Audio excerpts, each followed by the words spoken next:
16 December আসলে আপনার দরকার ছিল ফজরের নামাজ জামাতের সাথে আদায় করে হাত উঠায়া তাদের জন্য দোয়া করা। আল্লাহ, যাদের কারণে আমরা এই স্বাধীন বাংলাদেশ পেয়েছি, যারা অকালে তাদের জীবনকে জড়িয়েছে, যারা দেশের মায়া ত্যাগ করে, স্ত্রীর মায়া ত্যাগ করে, সন্তানের মায়া ত্যাগ করে, আপনজনদের মায়া ত্যাগ করে দেশটাকে গোটা পৃথিবীর বুকে লাল সবুজের মানচিত্র ঘটিত করার জন্য এত বিসর্জন দ্বারা দিয়েছে, তুমি তাদেরকে শাহাদাতের মর্যাদা দিয়া জান্নাতের উচ্চ মাকাম দান করো। কথা বলেন ঠিক কি না? 16ই মহান বিজয় দিবস। এই বিজয়ের পিছনে রয়েছে অসংখ্য অগণিত মা বোনদের ইজ্জত লণ্ঠন। এই বিজয়ের পিছনে রয়েছে হাজার হাজার লক্ষ লক্ষ বাঙালিদের বুকের তাজা রক্ত বিসর্জন। কথা বলেন ঠিক কি না?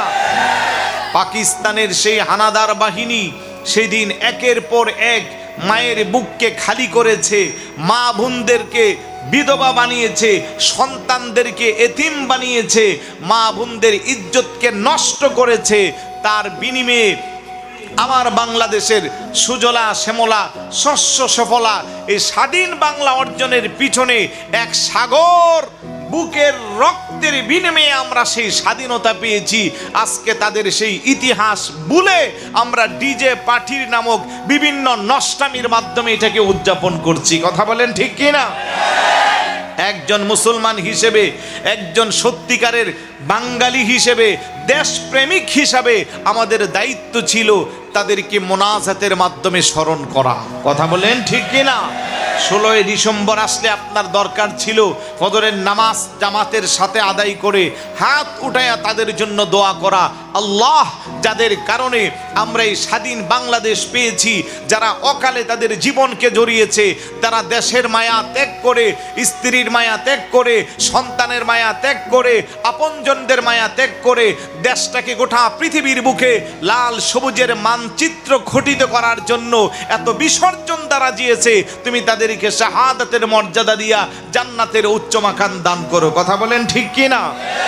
আমাদের উচিত ছিল মহাগ্রন্থ আল কোরআনুল কারীমের তেলাওয়াতের মাধ্যমে তার শুকরিয়া আদায় করা। কথা বলেন ঠিক কি না? কিন্তু আজকে আমরা সেই জাতি কোথায় চলে যাচ্ছি? আধুনিকতার নামে পাশ্চাত্যের অপসংস্কৃতি লালন করে নষ্টামি আর নোংরামির মধ্যে আমাদের জীবন চলছে।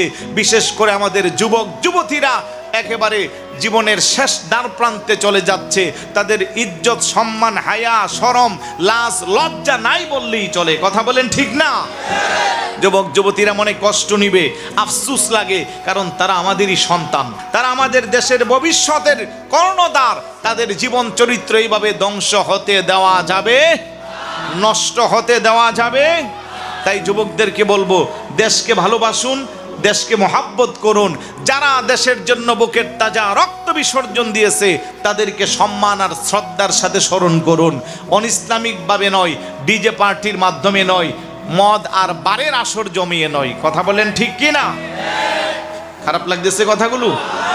যান না নামি দামি রেস্টুরেন্টে, দেখেন না রাত 1টা 2টার পরে কি অবস্থা চলে। এগুলো কি বিজয় দিবস উদযাপন, নাকি এগুলা দেশের সাথে গাদ্দারি করার শামিল? যারা কষ্ট করেছে তাদের রুহের মাগফিরাত কামনা না করে আপনি বিভিন্ন অনইসলামিক কার্যের মাধ্যমে এই দিনকে আপনি উদযাপন করবেন।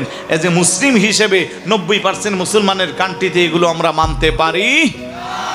আল্লাহ যেন বোঝার তৌফিক দান করে।